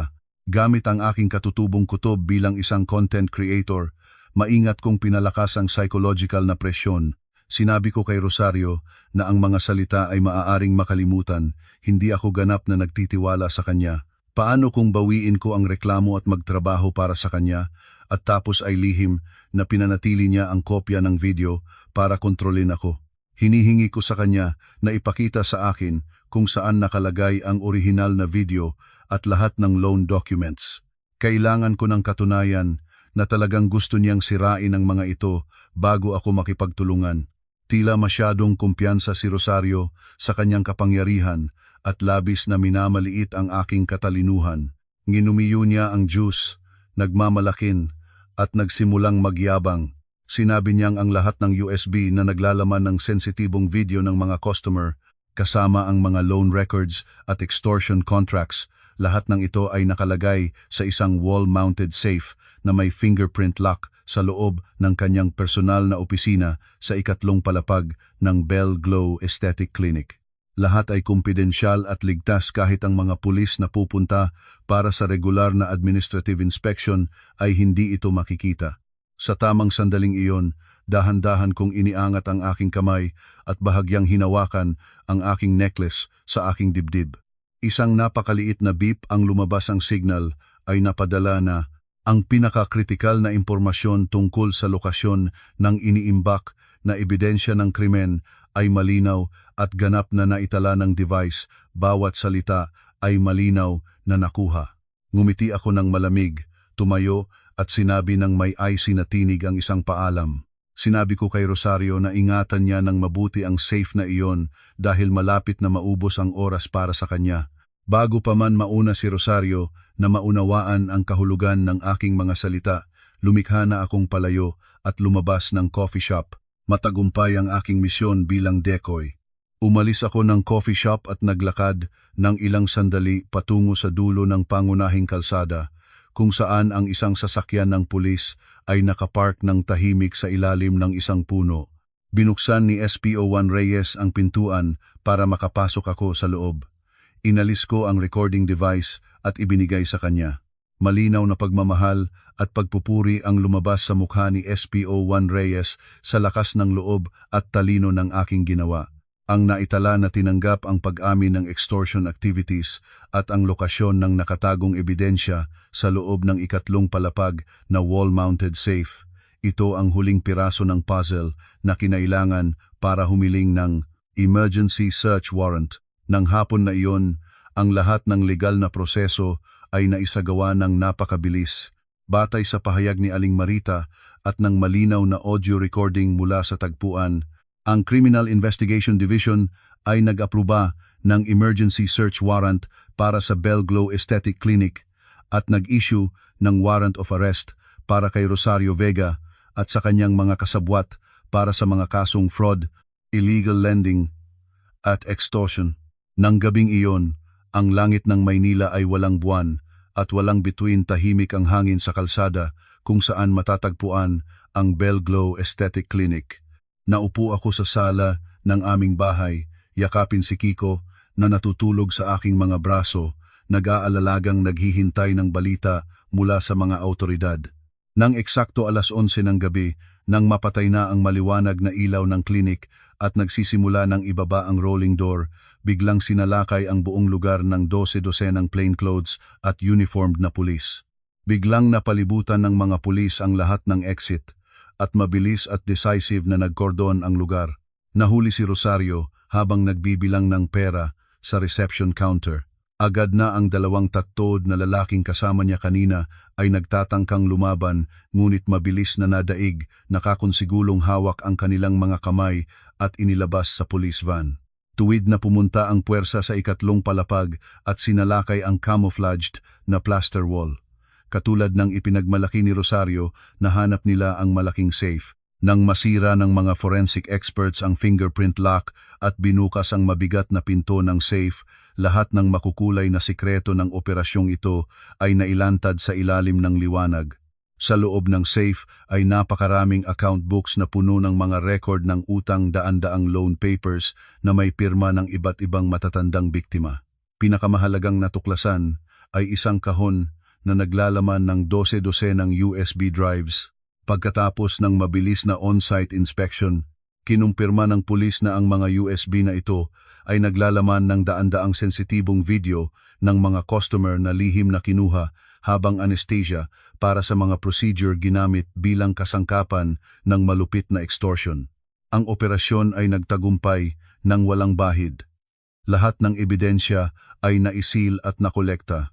Ang Bell Glow Aesthetic Clinic na nagpapatakbo ng fraud, iligal na pagpapautang at extortion sa ilalim ng pamumuno ni Rosario Vega ay opisyal na sinalungat at nasira ng buo-buo. Napakaraming ibang biktima ang mga matatandang babae na katulad ng biyenang babae ko na nananatiling tahimik dahil sa kahihiyan ay napalaya na mula sa mapanlinlang na bitag. 2:00 ng umaga, direktang tumawag si SPO Juan Reyes para i-report ang balita sa akin. Naibalita niya na matagumpay ang operasyon at pag-amin na ni Rosario Vega sa kasalanan. Lahat ng controlling materials na may kinalaman kay Aling Marita ay nabawi at sinira ayon sa batas. Nagpapasalamat siya sa aking matapang na pakikiisa at kinumpirma na ang aming pamilya at si Kiko ay ganap ng ligtas mula ngayon. Ibinaba ko ang telepono at nakalabas ng malalim. Ang napakalaking bato na dumidiin sa aking dibdib sa loob ng maraming araw ay naalis na sa wakas. Lumabas ako sa balkonahe para yakapin ang banayad na gabi na hangin sa aking mukha. Ang madilim na langit ay nagsisimula ng magbigay daan sa malamig na liwanag ng bagong umaga. Lumipas na ang bagyo, ngunit alam ko na ang mga bitak sa loob ng bahay na ito. Ang mga sugat na ginawa ng mag-ina ay hindi maaaring patapusin ng isang matagumpay na operasyon lamang. Nangako ako sa aking sarili na kapag sumikat ang araw bukas, mayroon akong mga determinadong desisyon para sa aking sarili at sa aking anak. 3 araw pagkatapos na nasalungat ang Bell Glow Aesthetic Clinic, ang aking buhay ay tila nagsimula ng mahanap ang dating katahimikan. Ang balita tungkol sa network ng panloloko at extortion ni Rosario Vega ay lumabas sa mga lokal na pahayagan at online news sites. Isa-isa na lumabas ang ibang mga biktima at nagbigay ng testimony tungkol sa mga kasuklam-suklam na taktika na kanilang tiniis. Si Aling Marita ay mula ng araw na iyon ay nanatili sa loob ng kanyang silid, hindi pa rin naglakas loob na lumabas dahil natatakot sa tsismis ng mga kapitbahay. Si Carlo naman ay tahimik na nagpupunta at umuuwi sinisikap na magbayad sa akin sa pamamagitan ng pag-aalaga kay Kiko. Ngunit sa pagitan namin ay nanatiling isang hindi nakikitang malamig na distansya. Akala ko na tapos na ang bagyo. Hanggang sa hapon ng Huwebes na iyon, habang naghahanda ng hapunan, ay muling tumunog ang doorbell.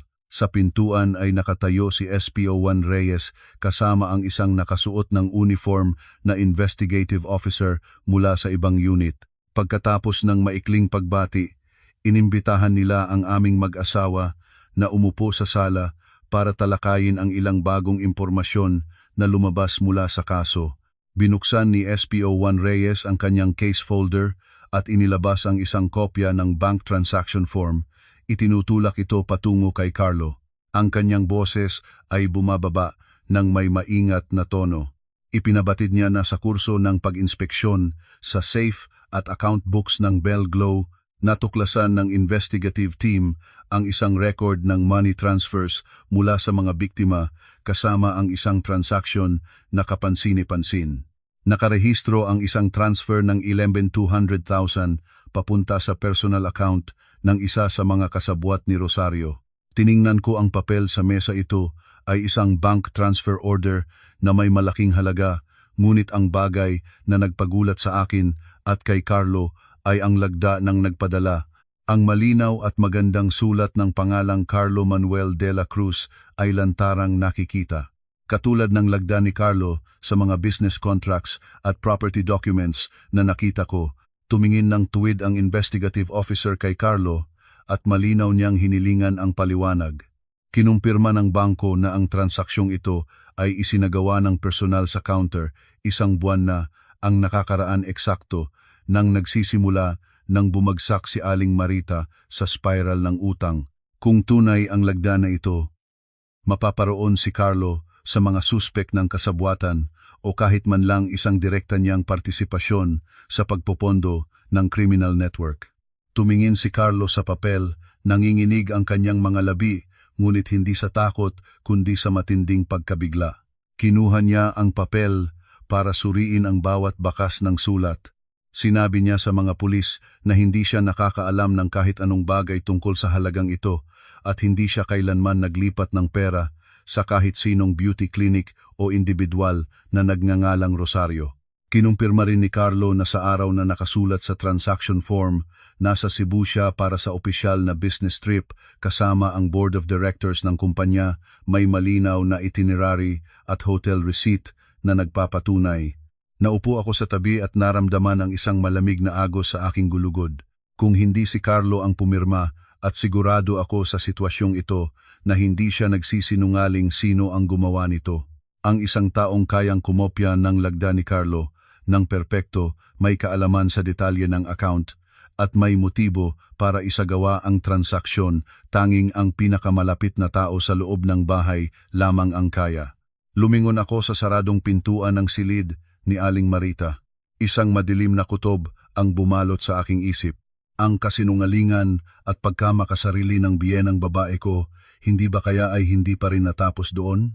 Ang bagay na ito ay hindi lamang simpleng pag-withdraw ng cash, ito ay may kinalaman sa isang mas komplikadong pag-angkin na tuwiran din nakatutok sa sarili niyang anak na lalaki. Napansin ni SPO1 Reyes ang pagbabago ng aming kilos. Hinilingan niya si Carlo na magbigay ng sariwang halimbawa ng kanyang lagda para sa forensic examination at hinilingan ang pamilya na makipagtulungan kung may karagdagang impormasyon. Nang umalis ang dalawang pulis, hindi mapigilan ni Carlo ang kanyang galit. Biglang tumayo siya at tumakbong tuwid sa silid ng kanyang ina. Isang bagong bagyo ang muli ay naghahanda sa loob ng bahay na halos naging mapayapa. Ang pintuan ng silid ni Aling Marita ay malakas na iginala sa dingding. Inihagis ni Carlo ang kopya ng bank transfer form sa kama, kung saan nagkukunwaring natutulog si Aling Marita. Sumigaw siya sa ina para gumising ng eksakto para ipaliwanag ang pangalan at lagda niya sa utang na iyon. Nagulat si Aling Marita nang bumangon, at nang makita ang papel na may opisyal na selyo ng pulis, agad na namutla ang kanyang mukha nang walang ni isang patak ng dugo. Sinubukan niyang gumamit ng lumang taktika, umiyak at magreklamo ng sakit ng ulo, ngunit si Carlo ngayon ay hindi na katulad ng dati. Hinawakan niya ang gilid ng kumot at hinila palayo, pinilit ang ina na tuwirang harapin ang ebidensya. Tinanong niya ang ina kung alam ba nito na ang pekeng lagdang ito ay maaaring magresulta sa pagkukulong at maaaring wakasan ang karera na pinaghirapan niya ng maraming taon. Si Aling Marita ay nag-atubili sa sulok ng kama. Ang kanyang bibig ay gumagalaw ngunit hindi pa ulit-ulit ang mga salita na nagmumula sa kanya. Nagsimula siyang umamin sa kaabahan.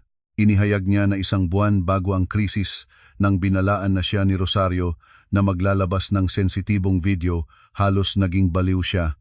Sa isang pagkakataon na pagod na umuwi si Carlo at nakalimutang dalhin ang kanyang office bag, agad siyang lihim na sinali niya at bungkalin. Nakita niya ang ilang kontrata na may sariwang lagda ni Carlo. Kinuha niya ang telepono at matalinong kinuha ang larawan ng lagda ng anak niya nang sa pinakamalinaw. Pagkatapos ay pumunta siya sa isang taong ipinakilala ni Rosario, isang espesyalista sa gawa-gawang dokumentasyon. Ang taong iyon ay ginamit ang teknolohiya para mag-cut, mag-merge at mag-print para makagawa ng isang peking bank transfer form na may lagda na katulad sa lagda ni Carlo.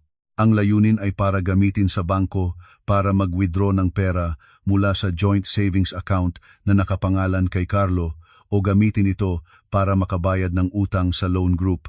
Si Aling Marita ay naniniwala na kung gagawa siya ng isang beses na lang, hindi ito malalaman ng sinuman. Hindi niya inisip na ang lahat ng bakas ay itatago ni Rosario bilang ebidensya para magamit para kontrolin ang buong pamilya. Nang marinig ito ni Carlo, natitisod siyang umatras at tumama sa wardrobe. Tumingin siya sa ina na may tingin na hindi na lamang kabiguan kundi tunay na pagkasuklam. Hindi niya mapaniwalaan ang nanay na nagsilang sa kanya. Ang nanay na lagi niyang tinuturing na simbolo ng sakripisyo ay kayang maging malamig ng sapat para itulak ang sariling anak sa bilangguan, kayang sirain ang kinabukasan ng anak para lamang itago ang sariling katangahan at pagkamapagpuring handa. Nang makita ni Aling Marita na tahimik ang anak, agad siyang bumaba mula sa kama at niyakap ang mga paa ni Carlo habang umiiyak. Nakiusap siya na tulungan siya paminsan. Sinabi niyang labis lamang siyang natakot kaya't nagkagawa ng mali. Hindi niya inaasahan na ganito kalala ang magiging kahihinatnan. Nangangako siya na susuko, aamin sa lahat at nananabik na huwag siyang pabayaan ni Carlo. Nakatayo ako sa pintuan ng silid at nanonood sa buong trahedyang eksena. Ang aking puso ay malamig na katulad ng abo ng apoy.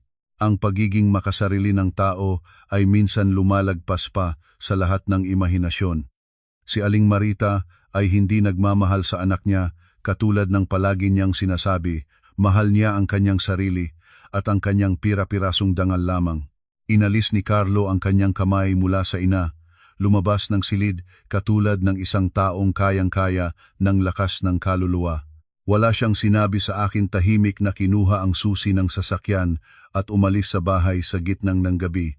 Alam ko na ang huling tiwala ni Carlos sa pamilya sa banal na pagmamahal ng isang ina ay ganap ng gumuho. Ang mga sumunod na araw ay isang mapait na panahon para kay Aling Marita at kay Carlo. Matapos na mailantad ang katotohanan tungkol sa peking lagda, si Aling Marita ay kailangan pang bumalik sa investigative office para magbigay ng karagdagang pahayag tungkol sa pag-uulat ng maling pagnanakaw, paninira sa aking reputasyon, at higit sa lahat ang pagpepeke ng banking documents para sa iligal na transaksyon. Si Aling Marita ay wala ng lugar para bawiin ang kanyang mga ginawa. Kahit na hindi siya ang mastermind sa network ni Rosario, ang kanyang mga ginawa ay nakatulong sa mga kriminal at nagdulot ng seryosong kahihinatnan. Nagpasya ang mga awtoridad na i-file ang kaso laban kay Aling Marita para sa peking pag-uulat ng pagnanakaw, paninirang puri at lalo na ang pagpepeke ng banking documents para sa iligal na transaksyon. Gayunpaman, dahil sa kanyang edad, masamang kalusugan at ang katotohanang siya mismo ay biktima ng extortion sa kaso ng Belglo, pinapayagan siyang manatili sa bahay habang isinasagawa ang investigasyon, ngunit hindi siya maaaring lumabas ng bansa. Ang pinakamabigat na parusa para sa kanya ay hindi ang mga kasong legal sa papel, kundi ang material at emosyonal na pagbabayad. Ang buong retirement savings na ₱40,000 ay naitapon na ni Rosario at halos imposible nang mabawi. Para mabayaran ang natitirang interes at ang gastos ng kabayaran ng karangalan sa mga naapektuhan, si Aling Marita ay napilitang gumawa ng masakit na desisyon. Kailangang ibenta ang kanyang maliliit na lupa sa probinsya, ang kanyang huling asset na nais niyang itabi para sa kanyang pagtanda. Nang maitinda na ang lupa sa probinsya, mukhang naganda ng 10 taon si Aling Marita. Wala na ang dating arogante at mapanuring kumpormis. Tahimik siyang nag-ayos ng mga gamit, hindi na makatingin sa aking mga mata o yakapin si Kiko. Nagpasya si Carlo na mag-abono ng isang maliit na silid sa paupahang bahay sa isang malapit na lugar para kay Aling Marita. Sinabi niyang hindi niya matanggap na manatili ang ina sa kanilang tahanan dahil tuwing makikita niya ang ina, aalalahanin niya ang masakit na pagtataksil at ang lahat ng pinsalang dulot nito sa kanyang asawa at anak. Sa banda naman ni Carlo, kailangang harapin niya ang kahihinatnan ng kanyang kahinaan. Ang kumpanya kung saan nagtatrabaho si Carlo matapos malaman na ang kanyang pamilya ay sangkot sa mga legal na usapin at iligal na network ng pagpapautang, kahit na si Carlo ay walang kasalanan, ang kanyang reputasyon ay seryosong naapektuhan. Nagdesisyon ang management na ilipat si Carlo bilang field sales representative sa isang probinsya, isang posisyon na mas mababa kaysa sa kanyang dating sales manager. Nang araw na lumipat si Aling Marita sa boarding house, hindi ako umakay. Nakatayo lang ako sa balkonahe ng aming kondo at pinagmasdan ang taxi na nagdadala sa kanya at sa kanyang lumang gamit papalayo. Iyon ang presyo ng kasakiman, panlilinlang at limitadong kaisipan. Ang kahulugan ng pagkatao ng kwentong ito ay hindi na sa madaling pagpapatawad, kundi sa katotohanang ang bawat isa ay dapat harapin ang kahihinatnan ng kanilang sariling mga ginagawa. Tanging kapag nawala na ang lahat, tunay na naiintindihan ng isang tao ang halaga ng katapatan at tunay na pagmamahalan. Ang bahay ay naging maluwag at tahimik sa isang kakaibang paraan. Matapos umalis si Aling Marita, bumalik si Carlo mula sa mahabang trabaho sa probinsya, mukhang payat at matanda. Nang gabing iyon, matapos mahimbing na matulog si Kiko, inimbitahan ako ni Carlo para umupo sa mesa ng hapunan. Naghanda siya ng isang imbudo ng tsaa, ang usok ay tahimik na dumadaan sa pagitan namin.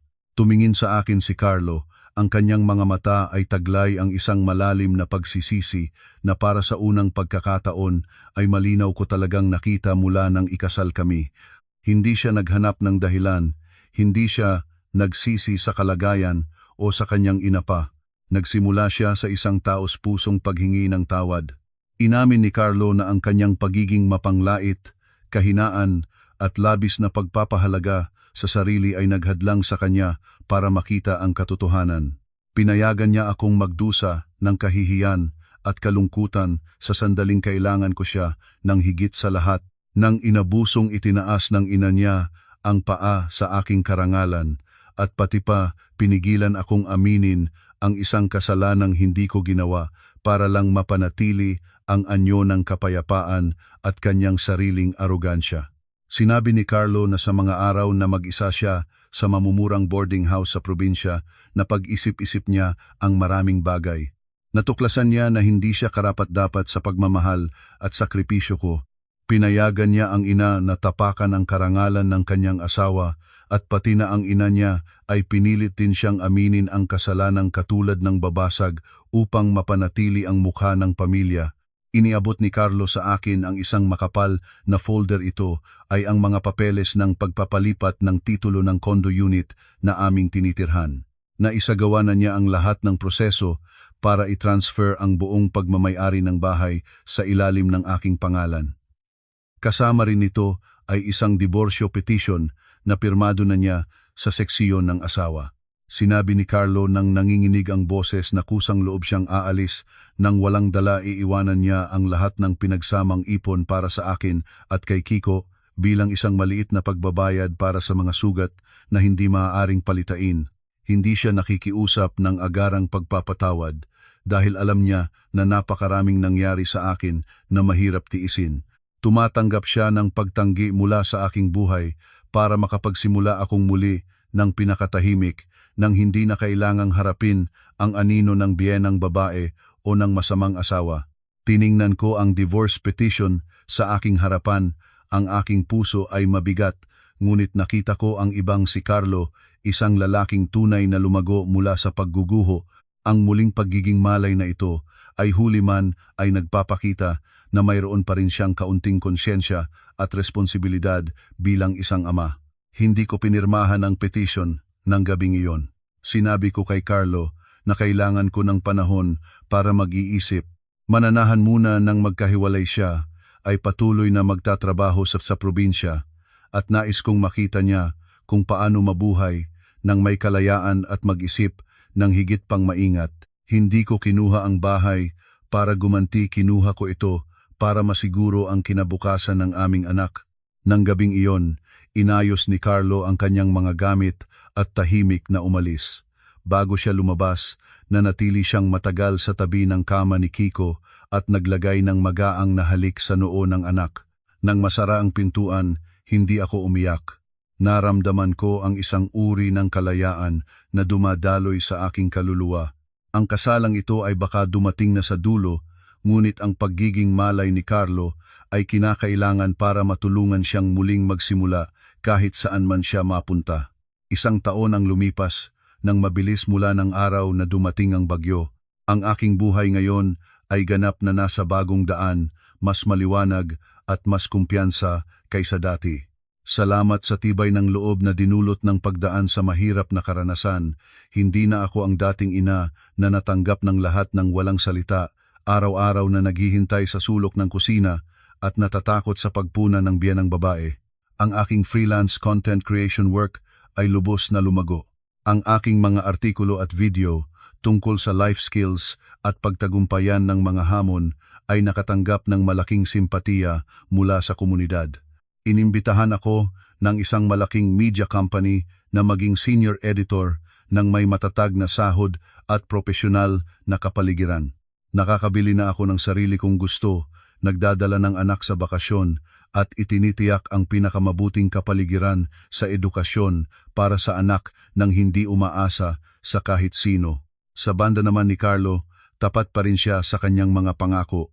Nagtatrabaho siya nang walang pagod sa probinsya, buwanang nagpapadala ng financial support para kay Kiko at regular na tumatawag para makausap ang anak.